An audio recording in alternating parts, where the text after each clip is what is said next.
Yeah, Space Ghost and all those, yeah. That's right. And there you go, Today in History. There it is. Thank you so much. History is being made when it comes to the social media and YouTube. Simon Cowell of American Idol and X Factor fame, he announced that he's creating a new talent search that will be conducted on YouTube. And joining us to talk about that this morning is Seda. John, welcome to the program. How you doing, guy? I'm doing great. How about you? Doing great. John, we're doing amazing, and welcome to the show. Thank you so much. And John, when we see what Simon Cowell is doing, with this YouTube talent search, is this a sign, John? Because, John, you've been in the industry for years. You work with some great individuals out there. John, is this the sign that the music industry has changed, my friend? Oh, yes, it has been changing. Actually, YouTube is doing a lot of things right now that's definitely going into the right direction. We're going to see greener pastures. I think he released the article yesterday about the show and already got 80,000 views in one day. It's a sign that the internet's going to be a lot more powerful now. YouTube is doing something that they hadn't done before. Right now, if a musician signs through our website, which is bornamusician.com, automatically once they place their music video or they put a slideshow with their music on it, or if somebody without their permission, decides to post their music up, the artist will make money from that because all the audio files are going to be watermarked, or what you call fingerprinting. So no matter if they steal it or they use it without your permission or, all that stuff, the artist will always get paid.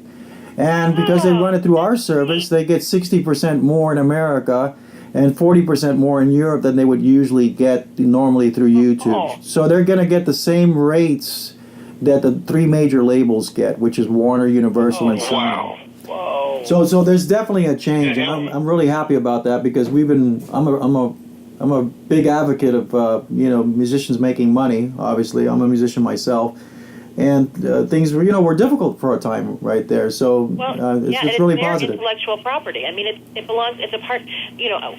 An artistic endeavor. That's really a part of you that you've put in on the page or on the airwaves or whatever. And so I totally agree with you. Well, what's interesting about that is for a long time, it was kind of being like a cult almost, give away your music for free, and if you do that, you'll become famous, or if you perform enough free times that the money tree would knock on your door and somebody would give you some money, but that's not true. And musicians have certain ways of making money. One could be lessons or being a teacher, right? Owning a recording studio, producing, arranging, and arranging is part of writing music, which is how you make money to sell music. So if you give all that stuff away, then what do you got left?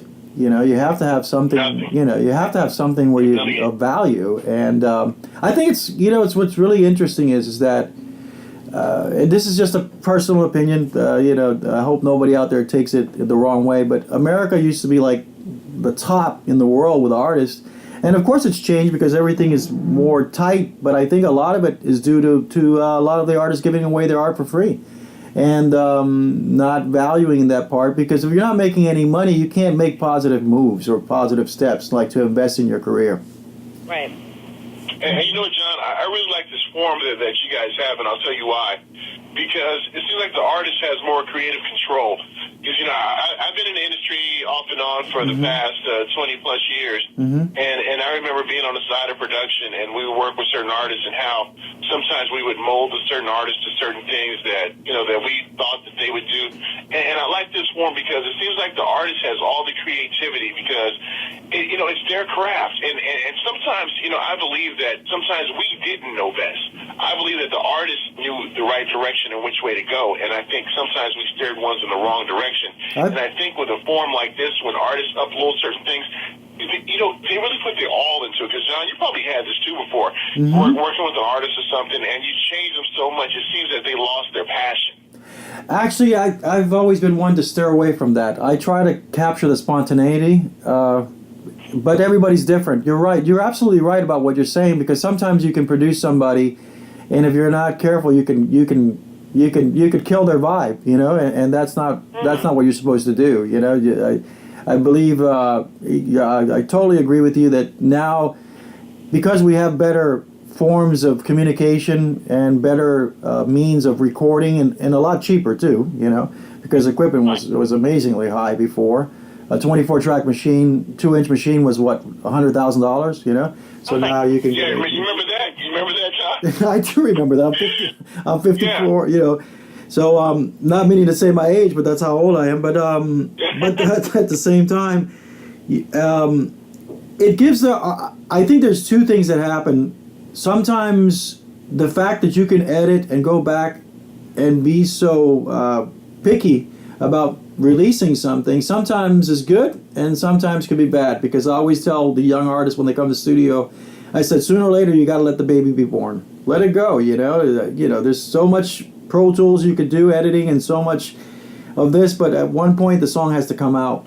But yes, I totally agree with you that it is a different time, and I think what's happening is it took a long time for the transition to go. I mean, it started 15 years ago when the internet came into play, and everybody thought it was going to be, if you put up 1 million songs for free, I mean, if you had 1 million listens that you would get rich, but obviously that wasn't the case. Record sales went down.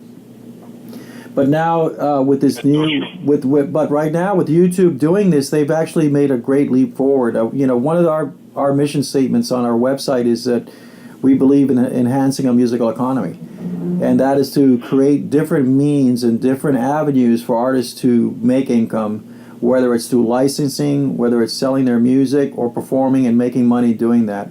So we're a big advocate of that, and so by YouTube doing that has actually made us very happy. And we received that news actually about 3 months ago. So this is really new. So it doesn't surprise me that Simon's doing this, because you have to jump on the bandwagon, and it's it'll be really. Well, and I have to say, there are some really talented people on YouTube. My daughter goes through them she'll very often say, "Oh, Mom, listen to this. Oh, Mom, listen to this." And these kids with nothing but a piano in their voice, and they're amazing. Well, I would have to. What I experienced? I never met so many good singers as I've met now in these times. Mm-hmm. Before it was really hard to find a really good singer. But now, because the kids listen to the stuff all the time, they've got their iPads or iPods and stuff. They're more in tune to certain things that we didn't have the access to. We didn't have those type of tools. And so there's a lot more talent, I believe, and a lot more originality, but I think there needs to be a little bit more focus on working harder at your craft. I think because of the tools make it so easy that it doesn't take away the fact that a musician still has to practice so many hours a day to be good, or you have to, be. That's true. And you know how it is with the attention span. Everything is so quick now. I don't have to tell you guys that. And John, yesterday we had on the air, we had David Sears from the Grammy Foundation on with us, and cool.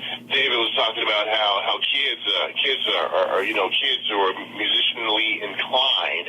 Right. You start to see more of that, an uptick of that when it comes to music and arts, and we're seeing that in some schools the music and arts programs are going away because of funding and everything, and that's a shame. That should really, it is. Yeah, it's a shame, and I think it's really going to hurt the creativity that we have going on in the future. And but I do think too, John, that with the advent of YouTube and everything and all this thing, I think there's a way that we can bridge that gap, so the kids can continue on and learning music and having that passion for it.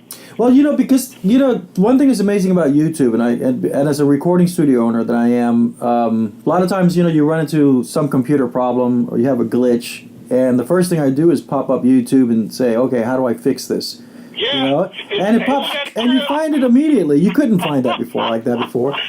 So the kids are hip to that, So there's vocal lessons up there. There's guitar lessons. There's all types of stuff that's free. Actually, if you really, do a little bit of searching, you'll be able to find all this information there that actually helps them. So that's why I believe that they're a lot more advanced in that sense. What I don't see very much of is the fact that once they realize that, there's a certain amount of time that you have to put into music, sometimes they shy away from it. And because we don't, like you said, and I totally agree with you, because this is one of the things I'm fighting for, is that I believe that we should have more music education in our schools. 100%. It makes kids smarter. I mean, most if you go back and look at most doctors, surgeons, most of them are piano players, and they're most incredible. They're really good piano players. So, and if you know how doctors is, they have to use their hands, and when you learn how to read music, with piano, you have to use two different clefs, and so it's you're splitting your head in two. So it's all it does is help you, and it's mathematics. It can't do anything but good for you, and there's proven studies of this. They've made studies about it, and they say it does make kids more intelligent. So I don't see why we don't put more time into that. I have to tell you, I sit on a board of directors for a local orchestra here, and we have a program in the schools and maestro in the schools, and all three programs bring professional musicians and orchestral musicians and the instruments and sometimes the maestro into the schools. The kids love it, and the number of kids who then go into music education, and you're right, all the studies have shown that it benefits kids and into adulthood to learn how to play an instrument, even if all you do is play at your church or play for your family, or you don't have to become a music star. It enhances your life. Right, it does enhance your life. It makes you feel. It makes you feel good, and it makes others. It brings people together. It brings people together. Hey, John, we're running out of time here, but I want to make sure that you give that information out again on how ones can find out about what you guys are doing on YouTube and how musicians can take advantage of this forum that you have. Do you mind giving out that information again? Oh, no, I'd love to. Thank you very much. They can visit my webpage at bornamusician.com. We also have a social page for musicians that we designed, which is called social.bornamusician.com. That's why they can get together. It's free. They can, mingle and talk to each other and get, see if they can work on gigs. But bordermusician.com, we offer our first year at half price, which is $4.99 for a single, and $9.99 a year after that. We do not take any money from the artist sales. We don't touch their royalties. We're actually making commercials for artists that are signing up now.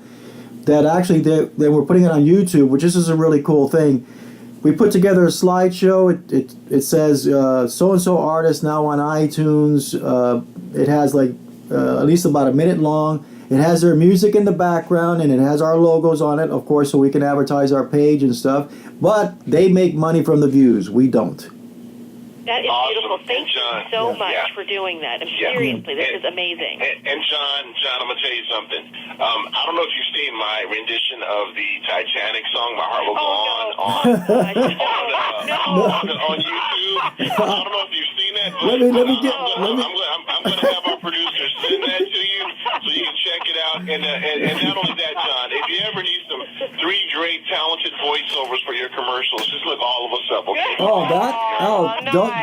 Wait a minute. Did everybody hear that? They committed. I'm going to hold them to it. Yes, we have committed. Hey, we're on board with you, John, because we believe in what you're doing. I'm a former musician and producer. Erin's a musician and producer. Thank you, Paul. And Mia is a great, music person. She has a lot of musicality. So we definitely, we're down for what you're doing, my friend, because artists got to eat. Artists has to eat. We're down with you, my friend. And we'd love to have you back on again and follow up, all right? All right, thank you, Paul. Take care.